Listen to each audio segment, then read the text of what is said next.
नीलाम्बुजु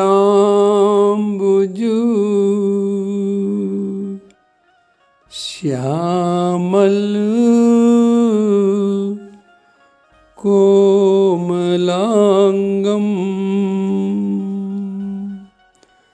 सीता समारो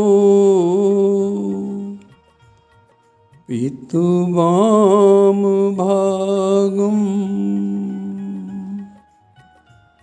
पाणो महा साह्यक चारुचापम नमामि रामम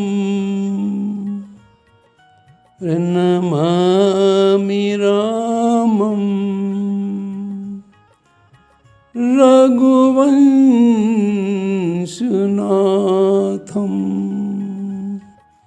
रघुवंशनाथम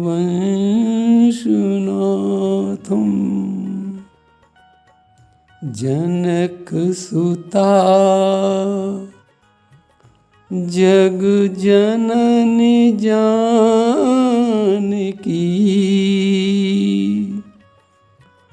अतिशय प्रिय करुणा निधान की ताके जुगपद कमल मनावूं जासु कृपा निर्मल मति पाऊं। अरे बिना निर्मल मति के कथा तो हो ही नहीं सकती, इसलिए माँ जासु कृपा, माँ निर्मल मति दो मुझे। जासु कृपा निर्मल मति पाऊं। जय जय जय हनुमान गोसाई कृपा करहु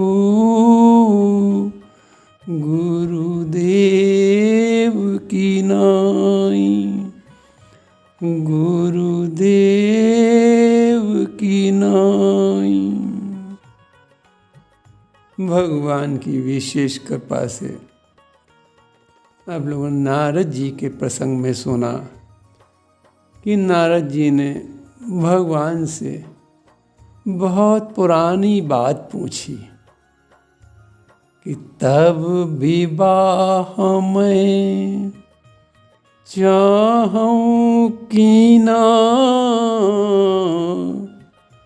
और प्रभु के ही कारण करन न दीना। भगवान ने नारद की प्रश्न का उत्तर देते हुए नारद को समझाया कि विवाह तो गृहस्थ आश्रम के लिए उचित है। नारद तुम तो हमारे प्रिय हो और तुम तो विरक्त संत हो, संत के लिए विवाह उचित नहीं था, इसलिए मैंने तुम्हारा विवाह नहीं होने दिया था। नारद जी ये बात सुनकर बहुत प्रसन्न हुए। उन्होंने प्रभु के हाथ जोड़कर प्रभु से प्रार्थना की, प्रभु अब हम आपके मुख श्रीमुख से संतों के लक्षण सुनना चाहते हैं। प्रभु आप कृपा करके हमें संतों के लक्षण सुनाएं। प्रभु नारद जी को संतों के लक्षण सुनाते हुए कहते हैं कि सुनु मुनि संतन के गुण कहूं, सुनु मुनि सावधान करते हुए कहते हैं कि संत उनके लक्षण बड़े अनंत हैं, संत के लक्षण बड़े गंभीर हैं, तो इसलिए नारद सावधान होकर सुनो। सुनु मुनि संतन के गुण कहूँ, जिनते मैं उनके बस रहूं। भगवान कहते नारद, संतों में इतने गुण हैं, इतने अपार गुण हैं जिनका वर्णन करना बड़ा मुश्किल है, लेकिन तुमने कहा तो हम संतों के गुण तुमसे कह रहे हैं। संतों में प्रेम बहुत है, संत हमसे बहुत प्रेम करते हैं। उसी प्रेम के कारण, उसी प्रेम के बंधन के कारण, उन्हीं अपार गुणों के कारण, उनकी तपस्या के कारण, उनके विरक्त भाव के कारण मैं उनके वश में हमेशा रहता हूँ। यहाँ गुण का एक भाव और भी है। गुण का एक अर्थ है रस्सी। प्रभु एक विचार देना चाहते हैं नारद को कि देखो नारद, मैं किसी रस्सी से किसी तरीके से नहीं बंध सकता हूँ, मैं तो प्रेम की रस्सी में हमेशा बंधता हूँ। संत हमारे हमसे बहुत प्रेम करते हैं, वो सारे संसार को छोड़े हुए हैं, सारे नाते छोड़े हुए हैं और सब घर बार छोड़कर मुझसे ही प्रेम करते हैं। इसलिए उन्होंने, उन संतों ने मुझे प्रेम की डोरी में बांध रखा है। नारद, मैं बंधा हूँ प्रेम की डोरी में। देखो, माता यशोदा कृष्ण भगवान को बांधना चाहती थी रस्सी से, लेकिन रस्सी 2 अंगुल छोटी हमेशा पड़ गई। कितनी माता ने रस्सियाँ जोड़ी होंगी, लेकिन रस्सी छोटी पड़ती चली गई। माता को बांधने का अहंकार था कि बांध लेंगी कृष्ण को, लेकिन प्रभु संदेश देना चाहते थे माता को कि माँ, मैं प्रेम की रस्सी में तो छोटी से छोटी रस्सी में मैं बंध सकता हूँ, लेकिन यदि कोई मुझे बांधने का अहंकार करे तो मैं कि जगत की, क्या सृष्टि की जितनी भी रस्सियाँ लाकर एक बांध ली जाएं, एकत्र कर ली जाएं, माँ मैं उसमें बंधने वाला नहीं हूँ। मैं तो एक प्रेम की छोटी सी रस्सी, 2 अंगुल की रस्सी भी हो तब भी मैं बंध जाऊँगा। तो प्रभु यहाँ यही बताना चाहते हैं कि नारद, मैं संतों के प्रेम की रस्सी में बंधा हूँ।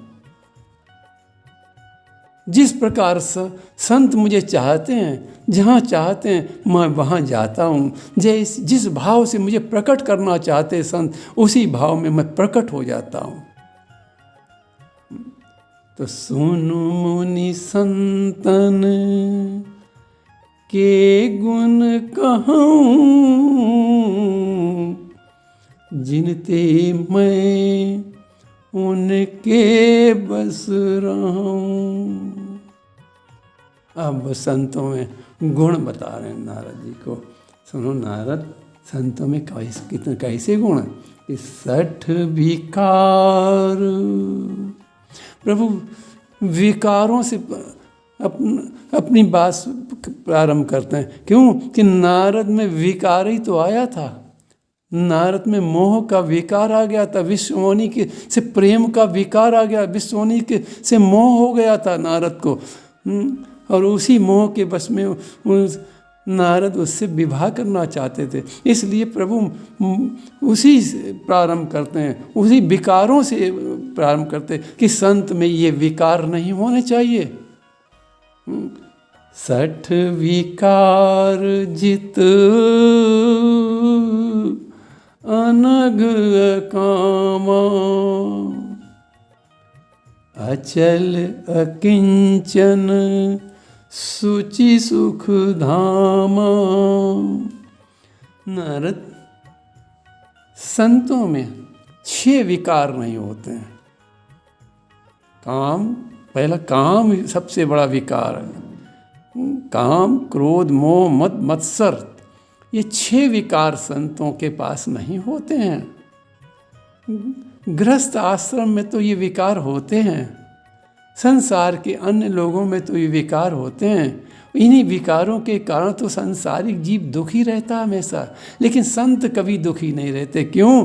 क्योंकि उनके पास ये 6 विकार काम, क्रोध, लोभ, मोह, मद, मत्सर ये होते ही नहीं हैं।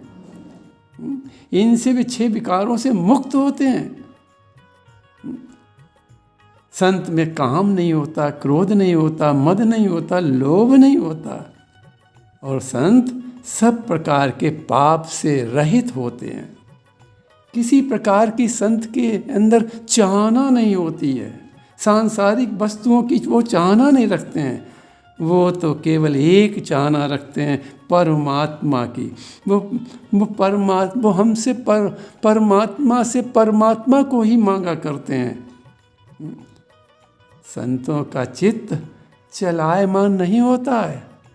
देखो, हम लोगों का चित्त तो बड़ा चंचल है, कभी आज इस चीज़ की चाहना करने लगते हैं, कभी उधर मन भागता है, कभी चित्त कहीं भागता है, कभी चित्त कहीं भागता है, और परमात्मा में नहीं लग पाता है।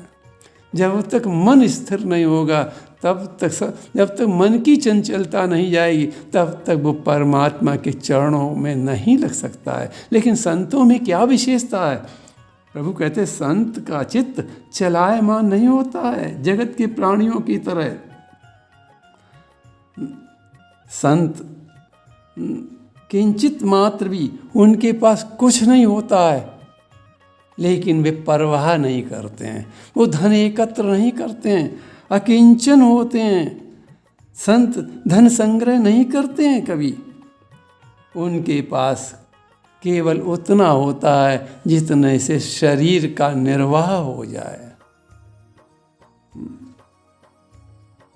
तो प्रभु कहते हैं कि 60 विकार जित, विकारों को जीत चुके होते हैं संत। अनग काम अचल अकिंचन सुचि सुख धामा। संतों का जीवन बहुत पवित्र होता है, सुख के भंडार होते हैं, सुख के धाम होते हैं, वो भगवान के ही सुख में डूबे रहते हैं। नारद वो हमारे ही हर समय भजन, हमारे ही चिंतन, हमारे ही कथा श्रवण, हमारे में ही ध्यान लगा कर और सुख का आनंद लेते हैं, सब प्रकार की ऐषणाओं से मुक्त होते हैं। देखो, 3 प्रकार की ऐषणाएँ हैं, सुत बित लोक ईशना तीनी, और कई कई मति इन कर्ण मलिनी, इन कत न मलिनी। फिर आप लोग सुन लें, ये 3 ईशनाएँ तो हमें परेशान किए हैं कि सुत बित लोक ईशना तीनी, कई मति इन कृत न मलिनी। सुत, ये 3 ईशना है, सुत वित लोक, संतान, सुत की बेटे की इच्छा, फिर धन की इच्छा, फिर लोक में हमारा सम्मान हो, लोग हमारा सम्मान करें, जहाँ हम जाएं वहाँ सम्मान पाएं। ये 3 इच्छाएं ही तो मनुष्य के मन को मलिन किए हुए हैं। लेकिन संतों के पास ये तीनों ईशनाएं नहीं होती हैं। संत विवाह नहीं करते हैं, इसलिए सुत की ईशना से दूर रहते हैं। संत धन एकत्र नहीं करते, संग्रह नहीं करते, अकिंचन होते हैं, इसलिए इस इच्छा से भी दूर रहते हैं। संत कभी नहीं चाहते हमारा सम्मान हो, संत तो ये चाहते हमारे प्रभु का सम्मान हो, हमारे प्रभु के ही नाम लोग गाएं, प्रभु का ही सम्मान करें। इसलिए संतों के पास तीनों ईशनाएं अपने लिए नहीं होती हैं, इसलिए उनका मन पवित्र रहता है। इसके बाद अगला गुण बताते हैं प्रभु, अमित बोध। नारद सुनो, अमित बोध अनियमित भोगी, सत्य सार कवि कोविद जोगी। अमित बोध। ज्ञान के भंडार होते हैं संत। अब सोचो, संतों के पास इतना ज्ञान भंडार है, निरंतर कथाएं चलती आ रही हैं। संतों ही के मुख से तो कथा प्रकट हुई है, संतों ने ही तो कथा प्रकट की है। तो संत कैसे हैं? संत ज्ञान के भंडार हैं। संत अपने ज्ञान से सांसारिक जीवों के अज्ञान को दूर करने में समर्थ हैं। यदि कोई हमारे अज्ञान को दूर कर सकता है तो संत कर सकता है। क्यों? कि संत ज्ञान के भंडार होते हैं और कम से कम में अपना काम चलाते हैं। संत कम से कम भोजन करते हैं, कम से कम वस्त्र पहनते हैं। संत सत्य सार का वर्णन करने वाले होते हैं। जो ध्यान में देखते हैं, जो ध्यान लगाकर प्रभु की लीलाओं को देखते हैं, उसको सुनाते हैं। अपने मन से कुछ नहीं बढ़ाकर चढ़ा बढ़ाकर सुनाते हैं। जो ध्यान में उनको दिखाई देता है, संतों को भगवान की सारी लीलाएं ध्यान में दिखाई देती हैं। उन्हीं लीलाओं के विषय में, उन्हीं कथाओं को संत सुनाया करते हैं। सावधान मानद मदहीना, धीर धर्म गति परम प्रवीणा। संत सदैव सावधान रहते हैं कि कहीं कोई चूक ना हो जाए। संत समाज का प्रतिष्ठित पद है, संत सम्मानीय है, इसलिए संत बहुत सावधान रहते हैं। संत आचरण का लोग जीवन में पालन करते हैं। संत के ही आचरण को तो सांसारिक जीव अपने जीवन में उतारने का प्रयास करते हैं। तो इसलिए संत सदैव सावधान रहते हैं और सबको मान देते हैं। अब संत अपने मान की चिंता नहीं करते हैं, संत दूसरों को हमेशा मान दिया करते हैं। संत अत्यंत धैर्य वाले होते हैं, वो घबराते नहीं। यदि कोई संतों के सामने कष्ट भी आ जाता है तो वो अपने प्रभु को पुकारते हैं, घबराते नहीं। आपने जटायु जी को देखा?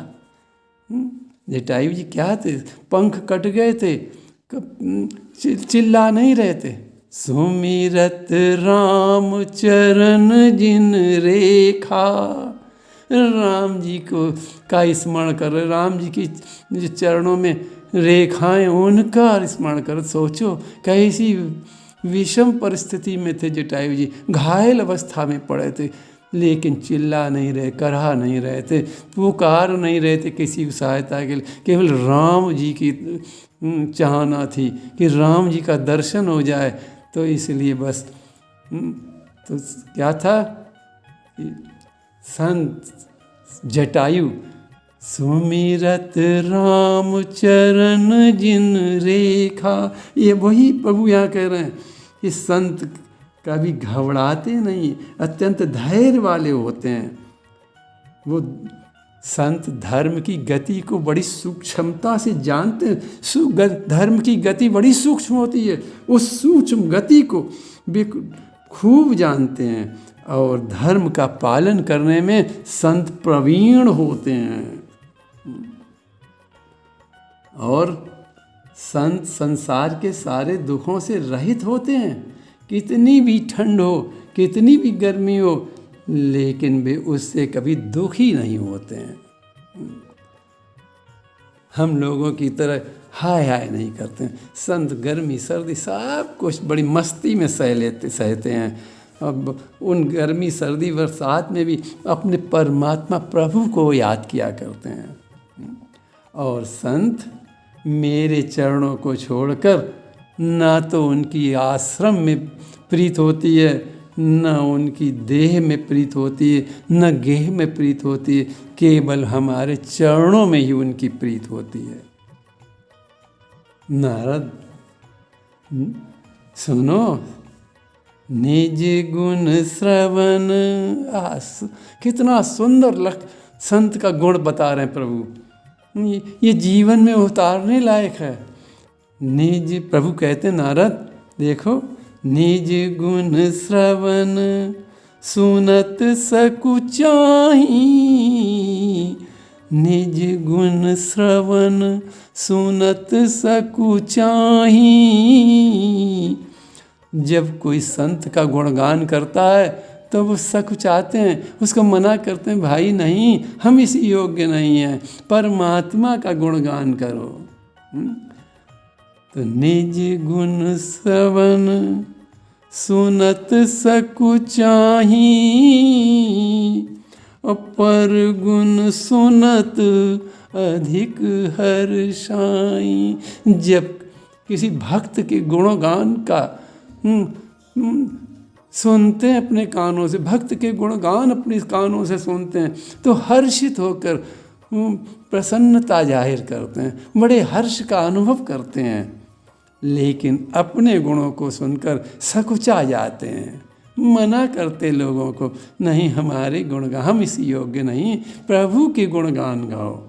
तो इसलिए नारद निज गुण श्रवण सुनत सकुचाही, पर गुण सुनत अधिक हर्षाई। सम शीतल नहीं त्यागहि नीति, सरल स्वभाव सबई सन प्रीति। संत सम होते हैं, संत सब का कोई गैर नहीं होता, सब अपने होते हैं।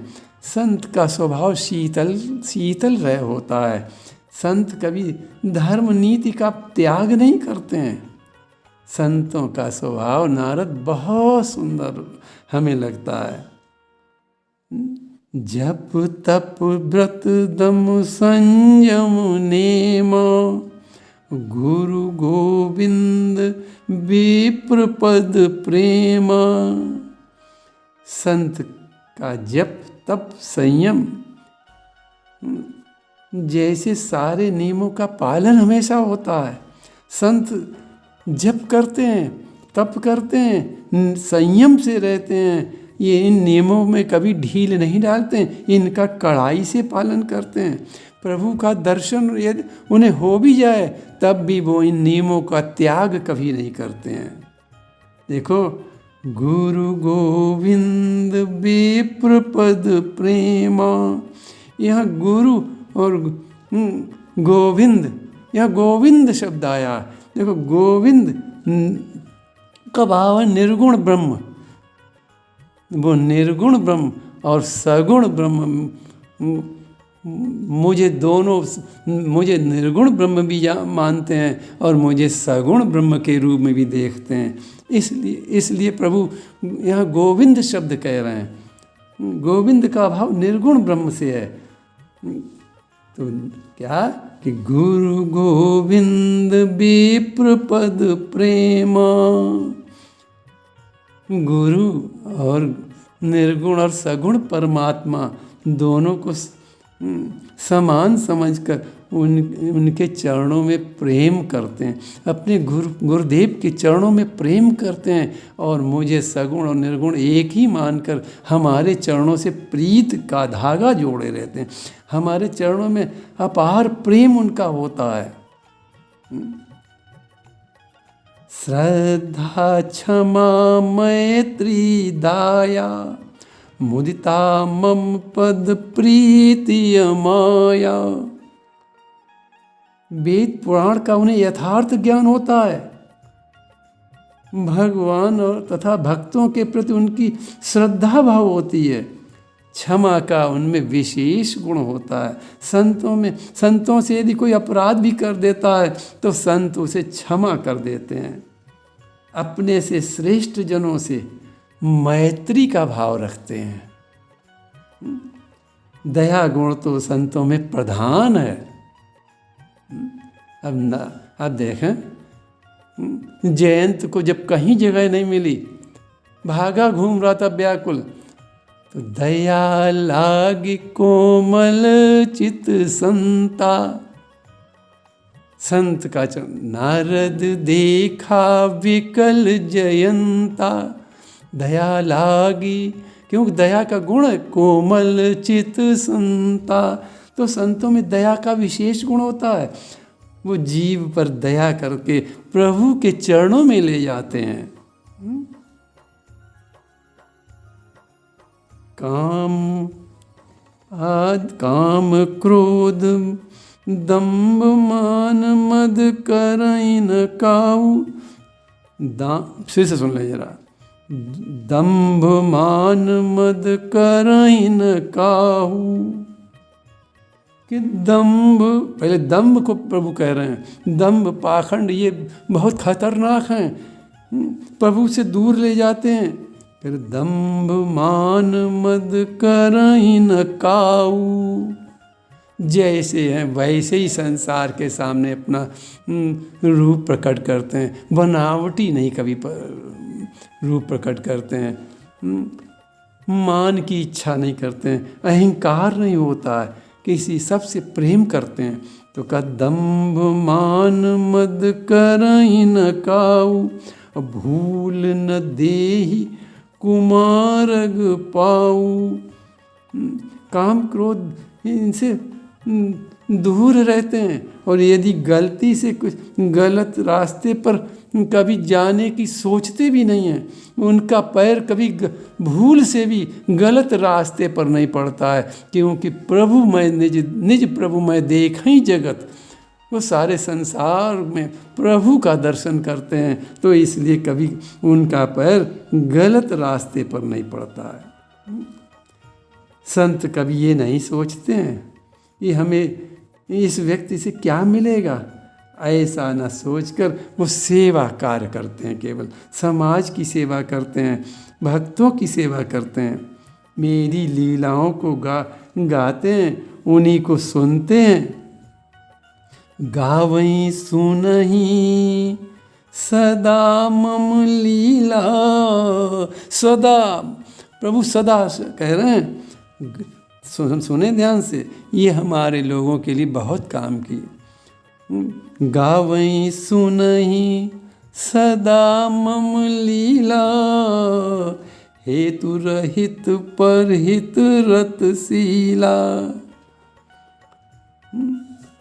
देखो ये नवधा भक्ति, जो नवधा भक्ति का वर्णन है, उसमें दूसरी भक्ति में यही कहा गया कि दूसर रति मम कथा प्रसंगा। वही बात यहाँ प्रभु कह रहे हैं कि गावई सुनई सदा मम लीला। संत क्या करते हैं, मेरी लीलाओं को गाते हैं और मेरी लीलाओं को ही सुनते हैं, और निस्वार्थ होकर हेतु रहित परहित रतशीला, हेतु निस्वार्थ होकर पराये हित में हमेशा लगे रहते हैं, परोपकार के कार्यों में लगे रहते हैं। संत कभी ये नहीं सोचा करते हैं कि हमको इससे क्या प्राप्त मिलेगा, वो तो केवल निस्वार्थ भाव से समाज की सेवा करते रहते हैं। राम जी के अंत में क्या कहते हैं कि सुन मुनि साधुन के गुण जेते, कही न सकई सारद श्रुतु तेते।